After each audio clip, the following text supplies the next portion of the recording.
things going on in our country. I'm also concerned and worried.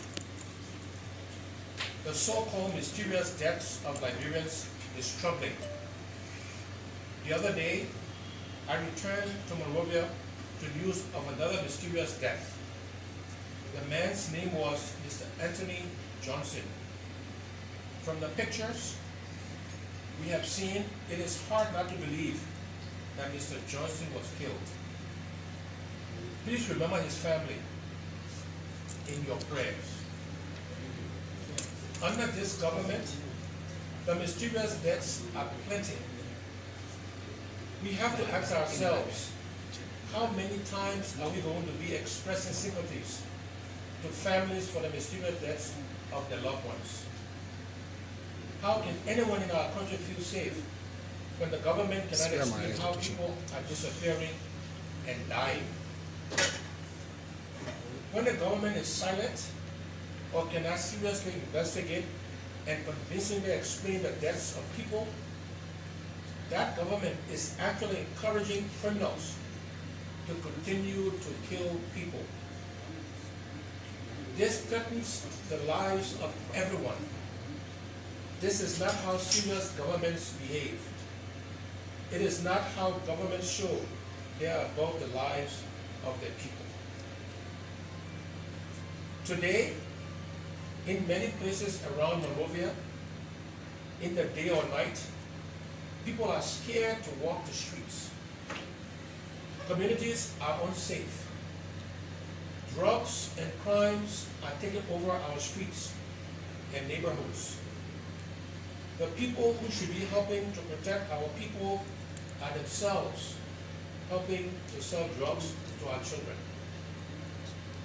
The people who should be fighting crimes are looking the other way. While people are being robbed, harmed, and while armed robbers are breaking into homes, terrorizing sleeping families. When President Weah was asked about the mysterious deaths and the fear people are now living under, he said they should go and buy CCTV. What kind of president tells families who are crying for the wicked killing of their relatives to go buy CCTV? How many Liberians can afford to buy CCTV? Many Liberians are not working. Those who are lucky to be working, the government has cut their salaries so much that they can barely afford anything, let alone buy CCTV.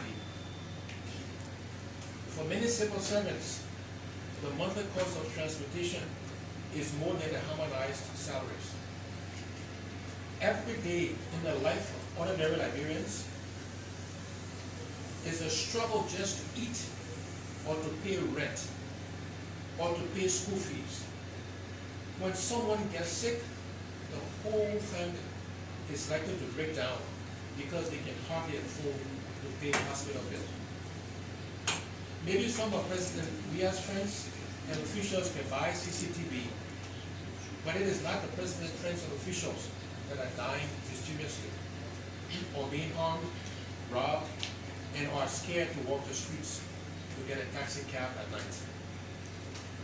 It is ordinary Liberians that are now living through this hell, and they cannot afford CCTV. Governments have a duty to protect everyone, those who can afford and those who cannot, because every life is precious. All over the world, the first thing every government tries to not fail in doing is protecting the lives of their people. Even on this one, somehow President Weah's government is failing us again. My people, I don't know how, but today I've come to ask you to please protect yourselves. Get home early. Lock your doors at night. Look out for each other. Do your best to be safe. From the bottom of my heart, I promise you, we will work as hard as we can to to make President Weah a one-term president. And when we do, we will end this mysterious debt business all across our country by going back and investigating all of these debts, from Mr. Matthew Innes to Anthony Johnson. Anyone we find to be involved, big hand or small hand, we will arrest you, try you, and punish you severely in keeping with the law. The other thing that worries me is the confusion over this land business. Such confusion can threaten our peace. I'm still trying to talk to some of our leaders and elders of the country to really understand what needs to be done so that all of our people, everywhere in Liberia, can enjoy living anywhere in Liberia. The day we start to feel that we cannot live together because we are not all of the same tribe or religion, that same day we will not be Liberia. Because Liberia is really the coming together of all of us. Our tribes may be different. Our religions may be different. Our political parties may be different. But it is really all of these differences that make us to be Liberians and to belong to the same country. I know there are plenty of things that are wrong with our country. And to be fair, this government did not do all the things that are wrong with our country today. They met some of the wrong things, but they have also spoiled some of the wrong things even more than how they met it. And they are showing every day that either they are not able to fix it or don't even know how to fix it. For sure, they are not even letting themselves try to fix it. And so, here again, I have come to ask all of our people to do all we can to accept each other. Let all of us try to keep our peace. Like I said, this government time will end in 3 years. As soon as they leave, we will look seriously into all major land allotment in our country to find a workable and lasting solution to them. Our interest is that all of our people will live and prosper together as citizens in one nation. Lastly, many of you will remember that at the end of March, ordinary people protested in Maryland County. The protest was mostly led by women. Again, our government was slow and careless to respond to the killing of the son of the county. Marylanders are peaceful people. We condemned the violence, called for calm, and appealed to our people to wait for redress to their grievances. Our people listened, but today they are still waiting.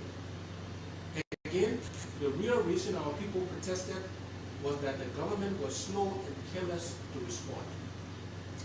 This led to frustration that the government does not act to protect all of its people or to punish all who commit crimes in the same way.